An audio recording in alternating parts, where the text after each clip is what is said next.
Inilah sosok Devi Nuraisyah, sopir truk cantik yang viral di media sosial. Devi yang berani mengendarai kendaraan bermuatan besar membuat dirinya jadi sorotan. Sosoknya mencuri perhatian. Pekerjaan sebagai sopir truk, apalagi untuk perjalanan jarak jauh biasanya dilakukan oleh kaum pria. Terlebih pekerjaan itu mengharuskan seseorang berkendara selama berhari-hari. Jarang sekali wanita yang mengendarai kendaraan besar.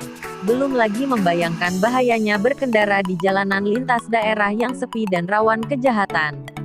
Meski banyak resikonya, namun tidak mengurangi niat Devi Nuraisyah menjadi sopir truk berukuran besar.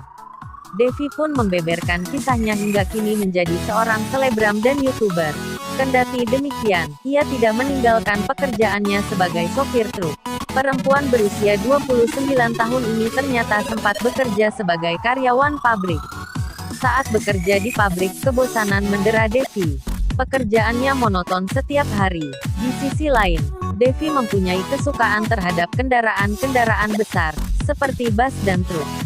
Ia bahkan mengeklaim bahwa dirinya seorang busmania, penyuka bus. Awalnya, Devi hanya sering mengikuti kegiatan jalan-jalan dan agenda keluar kota bersama para busmania. Namun, rasa kagumnya terhadap mobil-mobil besar semakin mendalam. Ia pun tertarik ingin bisa mengendarai truk. Pertama belajar, dia hanya duduk di kursi di samping sopir truk. Perjalanan Jakarta, Jawa Tengah hingga Jawa Timur ia lalui untuk memperhatikan cara sopir mengendarai truk. Setelah itu ia mencoba-coba mengendarai truk. Aku pertama turun ke jalan itu langsung bawa truk. Enggak mobil biasa, belum mobil biasa. Kesempatan itu dulu waktu tol Jawa Timur masih baru-barunya, masih sepi. Nah, itu baru melancarkan bawa truk itu di situ, ucap Devi. Butuh waktu setahun bagi Devi untuk benar-benar ahli dalam menjalankan truk. Setelah mahir, ia pelan-pelan mengurus SIM, mulai dari SIM A, SIM B1, dan akhirnya SIM B1 umum. Nah, kalau SIM-nya itu SIM A dulu, setahun baru SIM B1, setahun abis itu baru bisa umum. Setelah memegang SIM, barulah ia bekerja sebagai sopir truk. Jalan Devi menjadi sopir truk tak semulus jalan tol yang biasa ia lalui. Pertentangan pertama datang dari orang tuanya. Orang tuanya, yang melihat anak perempuan mereka bekerja di dunia yang didominasi pria, tentu saja merasa khawatir.